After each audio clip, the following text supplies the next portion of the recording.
Bonjour à toutes et à tous et bienvenue dans cet épisode numéro 28 de notre série Small Talk About Drama. Aujourd'hui c'est Joélie Lee qui vous parle et on va parler de Cha Eun-woo. Tout d'abord, comme vous pouvez le voir, retour au basique, petit podcast sans la vidéo, comme ça c'est beaucoup plus tranquille et on retourne aux sources. Et on est le 24 quand cet épisode il sort, donc la veille de Noël, trop bien.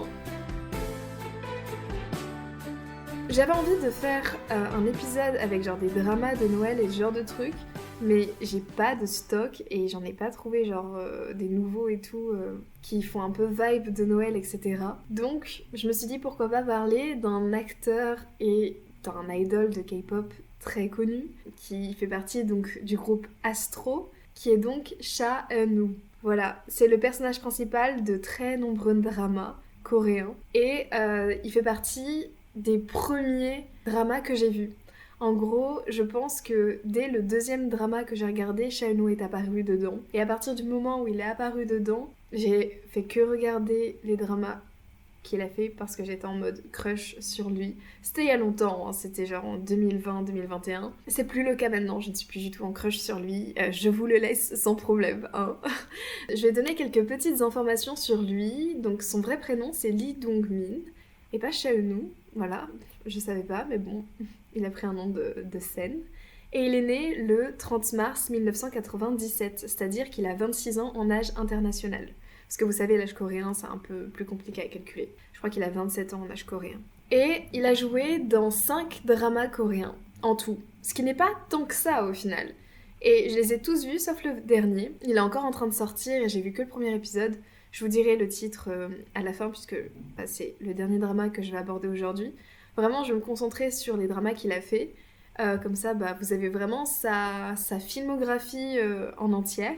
Même si vous pouvez la trouver sur Wikipédia, mais là, vous aurez tous les détails et tout. Avec où trouver, le nom d'épisode et mon avis. Le premier drama dans lequel il apparaît, c'est Hit the Top, quand c'était sur Netflix. Il s'appelait comme ça. Mais il est plus sur Netflix, ils l'ont enlevé. Je l'avais vu sur la plateforme, mais il n'y est plus. Donc maintenant, vous pouvez le retrouver sur Viki, et ça s'appelle The Best Hit. Le titre est un peu différent, je sais pas pourquoi il les change comme ça. Et il est sorti donc en 2017. Je vais vous mettre la petite musique en fond de rap qui m'a marqué dans ce drama. C'est vraiment la musique que j'ai préféré écouter et tout. Si elle est en fond, c'est normal. J'espère que vous l'apprécierez, qu'elle sera pas trop forte et que vous m'entendrez toujours parler. Il y a moyen par contre que si vous avez un VPN, vous puissiez retrouver Hit the Top sur Netflix. Mais moi j'en ai plus. Comble de la chose, c'est que j'ai plus de VPN parce que je me suis fait pirater mon VPN. Je vais pas dire la marque et tout, mais avouez quand même que ça craint de ouf, genre se faire pirater son VPN. C'est pas cohérent quoi, genre c'est quoi ces fausses pubs là de VPN et tout qu'on a de partout sur internet et sur YouTube. Je n'en ferai pas, hein, sachez-le. À partir du moment où tu te fais pirater un VPN, vraiment, je n'ai plus aucune confidence in them. Voilà, confiance en eux.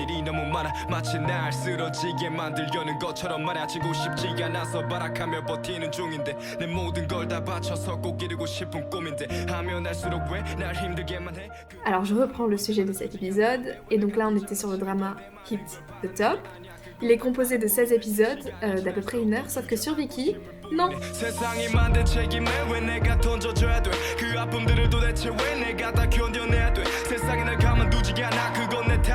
32 épisodes de 30 minutes, voilà, mais ça équivaut à 16 épisodes d'1 heure. Mais ils ont décidé d'en faire des petits, je sais pas pourquoi ils ont fait ça, et je sais pas comment c'était au départ, mais je me souviens qu'à l'époque sur Netflix, moi j'avais vu 16 épisodes d'1 heure.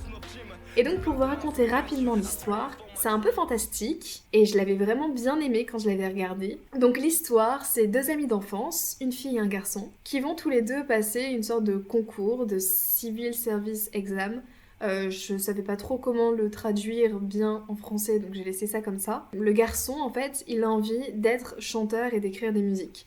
Et d'ailleurs, il est trainee dans une agence, mais il ne débute jamais. Et donc en fait, on a un peu ce côté de est-ce que j'abandonne mon rêve pour ensuite prendre un boulot plus stable qui me permette de gagner de l'argent, ou est-ce que je persévère là-dedans ou pas. On a vraiment ce dilemme, surtout dans les premiers épisodes de Hit the Top. Sauf que il y a un truc fantastique qui va se passer. Fantastique pas dans le sens merveilleux, mais dans le sens, voilà, paranormal. C'est que, en gros, un jour, il y a une grande star de K-pop que les deux protagonistes vont rencontrer, qui était très populaire dans les années 90, mais qui a disparu en 1993 ou quelque chose comme ça. Cette star, elle a disparu. Et en fait, là, il la retrouve, cette star, mais elle a pas changé en fait.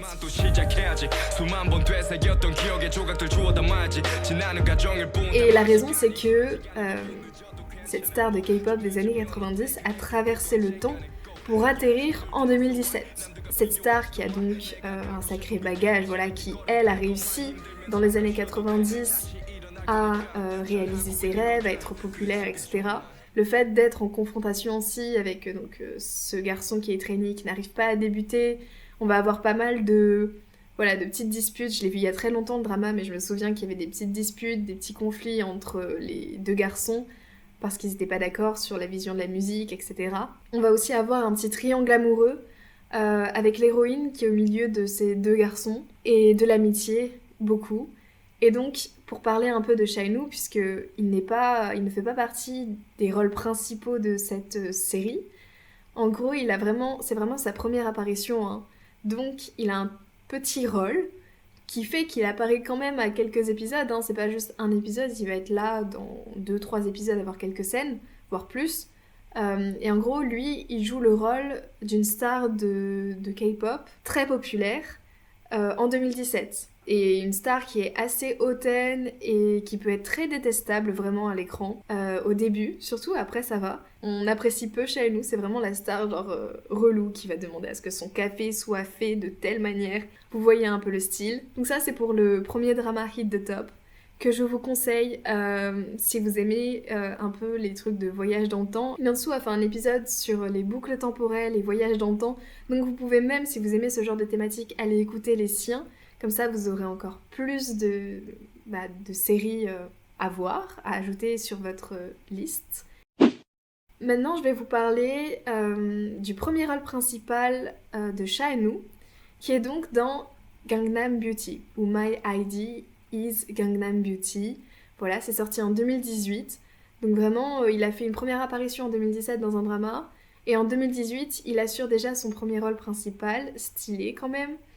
Et c'est un drama qui est disponible sur Netflix, adapté d'un webtoon de base et qui est composé de 16 épisodes, d'à peu près 1 heure. À partir du moment où il a ce rôle principal dans Gangnam Beauty, Shainu, sa popularité, elle va exploser.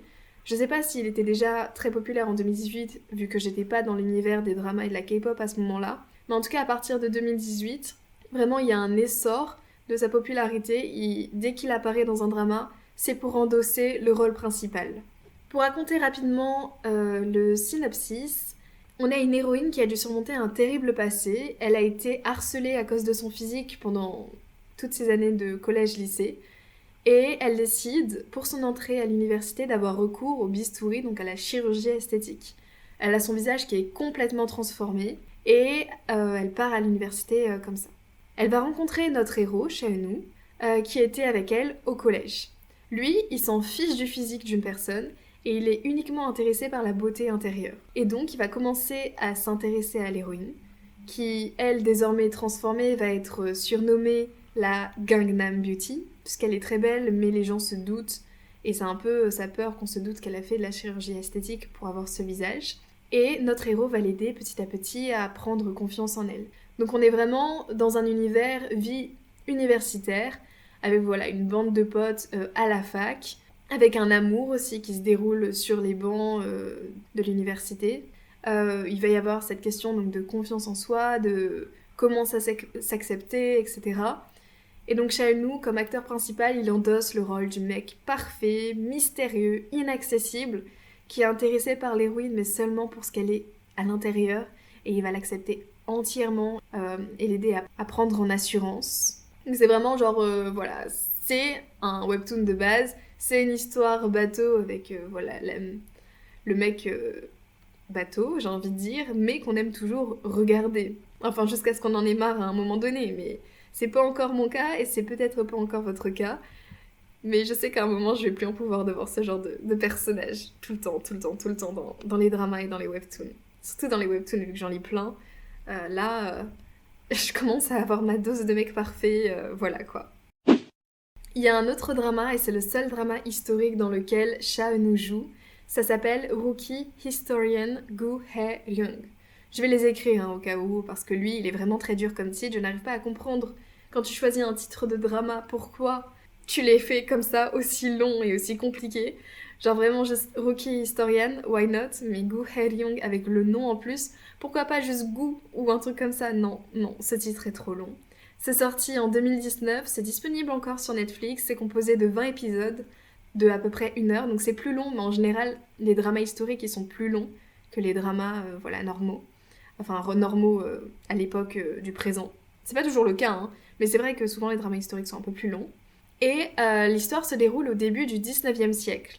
On suit donc l'histoire de Go Hae-ryung, qui est donc une jeune fille, femme, qui désire ardemment devenir une historienne du palais.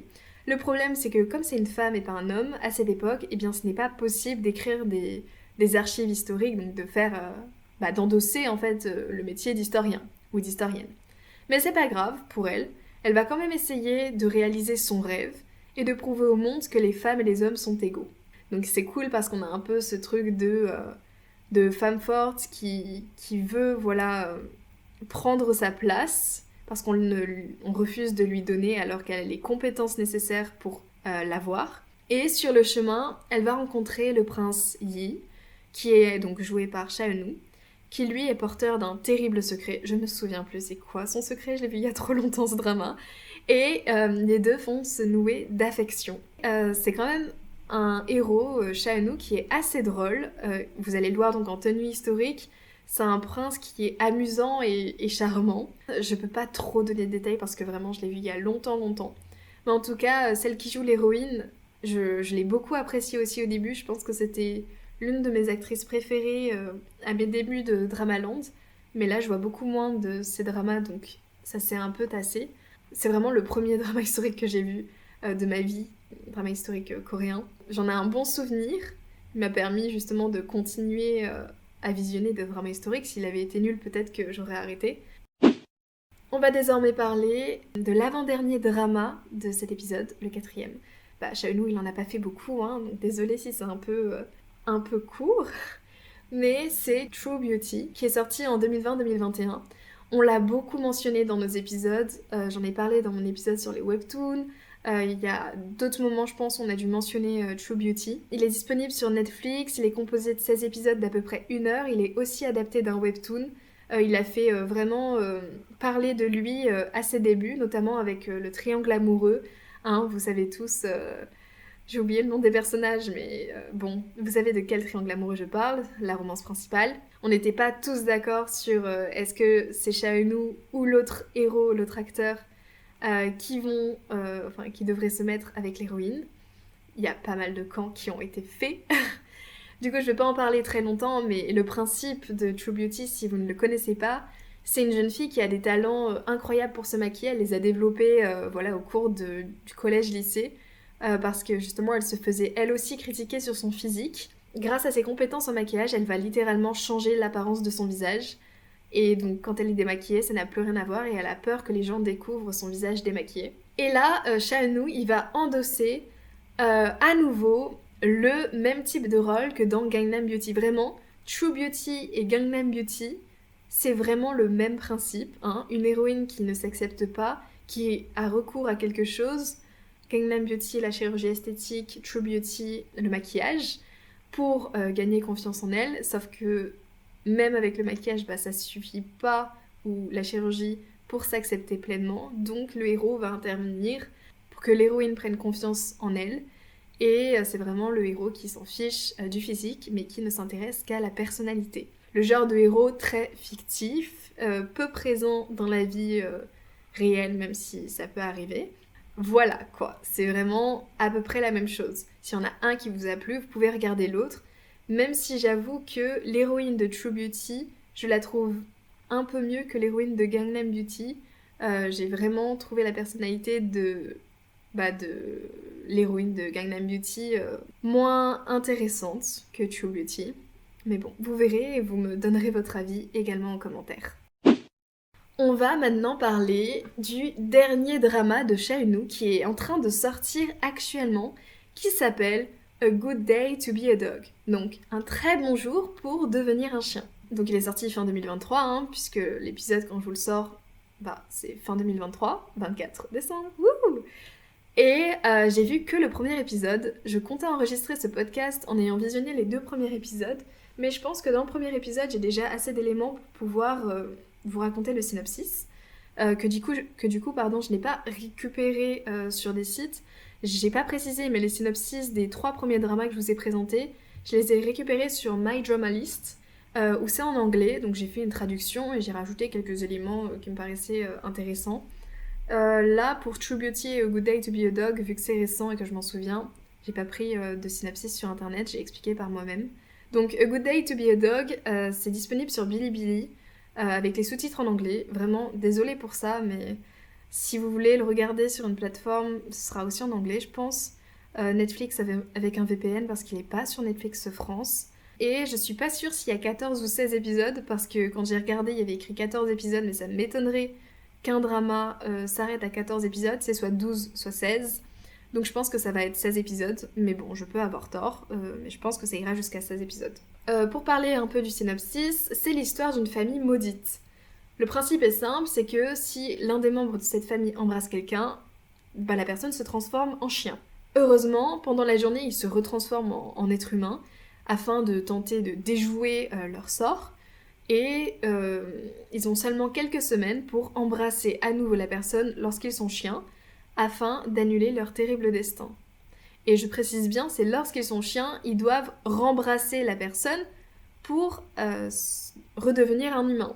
Par contre, il y a un petit flou, vu que j'ai vu que le premier épisode, par rapport aux règles de cette malédiction. Je ne sais pas si ça déjoue le sort pour toujours ou juste pour maintenant. Genre, je sais pas si rembrasser en tant que chien une personne, ça va permettre de plus jamais devenir un chien après avoir embrassé la personne, ou si ça va reprendre à chaque fois comme des cycles interminables. Mais bon, on verra bien, je le saurai d'ici là, et je vous mettrai peut-être un commentaire épinglé si j'y pense, sur YouTube, sur Spotify. Vous irez voir sur YouTube parce que je sais pas comment faire sur Spotify.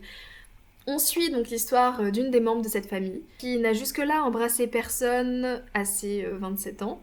L'héroïne, elle travaille dans une école en tant que professeure, et elle va faire une soirée avec ses collègues, et elle a un crush sur un de ses collègues. Elle est un peu saoule, et elle va l'embrasser. Sauf qu'en reprenant un peu ses esprits, elle se rend compte qu'elle n'a pas embrassé celui qu'elle affectionne, mais celui qui l'ignore constamment, et elle pense en être détestée. Et donc là, c'est Eunwoo, Chaeunwoo. Problème, elle a embrassé la mauvaise personne de 1. De 2, elle va se transformer en chien dans 1 minute.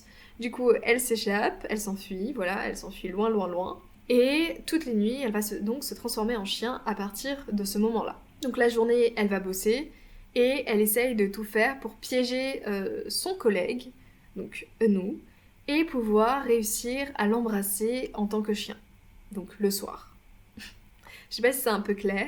Eunwoo, ici, c'est le collègue mystérieux qui semble lui aussi cacher un secret. On sait pas pourquoi il disparaît dans le premier épisode comme ça, et qui peut donc faire justement penser à l'héroïne qu'elle n'est pas appréciée, alors que c'est juste que il veut peut-être lui cacher quelque chose. C'est son dernier rôle jusqu'à l'enregistrement de cet épisode de podcast. Donc le dernier rôle de Chaeunwoo dans un drama. Mais j'ai vu sur Wikipédia qu'il était prévu pour un autre drama qui sort en 2024 qui s'appelle Wonderful World.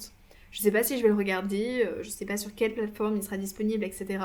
C'est en 2024, on a encore un peu le temps. J'ai parlé donc des 5 dramas dans lesquels Eunwoo apparaît. Je voulais rajouter quelques petites anecdotes sur Eunwoo. En gros, je sais pas si vous avez vu, mais il y a pas mal d'interviews ou de gens qui parlent de lui et qui disent ouais, Eunwoo c'est vraiment le mec parfait, il n'a jamais eu recours à la chirurgie esthétique. Il a un visage très bien fait depuis toujours. Je sais qu'on entend beaucoup ça de lui, j'avais juste envie de le mentionner. Vous me dites, vous, ce que vous pensez de cet acteur. C'est vrai qu'il a une voix très douce et tout quand il parle dans les dramas, etc. Mais je ne trouve pas que ce soit un si bon acteur que ça. Par exemple, Kim Soo-hyun, qui est très très beau, et très très très talentueux aussi. Il a fait des rôles qui le mettent pas du tout en valeur, etc. Alors que Eun-woo, c'est toujours genre vraiment le rôle parfait, lisse. Eun-woo, il est vraiment tout le temps là pour faire le héros parfait. C'est vraiment l'image que moi personnellement j'ai de cet acteur. Dites-moi donc ce que vous pensez de Cha Eun-woo en commentaire. Je vous souhaite un joyeux Noël à l'avance et un joyeux réveillon de Noël le jour J. On se voit donc la semaine prochaine pour un épisode avec Lian-soo qui théoriquement va parler d'un drama chinois, c'est un drama rendez-vous. Donc vous pouvez faire comme nous, visionner les 2 premiers épisodes de la série. C'est disponible sur Youku, donc YOUKU, mais sans doute aussi sur Bilibili, j'irai voir plus tard parce que j'ai pas encore regardé les 2 premiers épisodes. Et ça s'appelle Hidden Love, donc l'amour caché, voilà. C'est un drama chinois assez romantique qui a une très bonne note, et donc c'était genre 9 sur 10. Du coup, j'ai hâte de voir. L'héroïne, c'est celle de The Romance of Tiger and Rose. Impatiente de voir ces 2 épisodes. À vous de jouer le jeu et de regarder aussi les 2 premiers épisodes du drama chinois. Au moins, hop, on sort de sa zone de confort, on va voir des trucs auxquels on n'est pas habitué. À la semaine prochaine. Et moi, je vous fais des bisous. N'hésitez pas à vous abonner, partager, liker, mettre un commentaire. Référence de l'épisode d'il y a 2 semaines. Youhou! Voilà. Et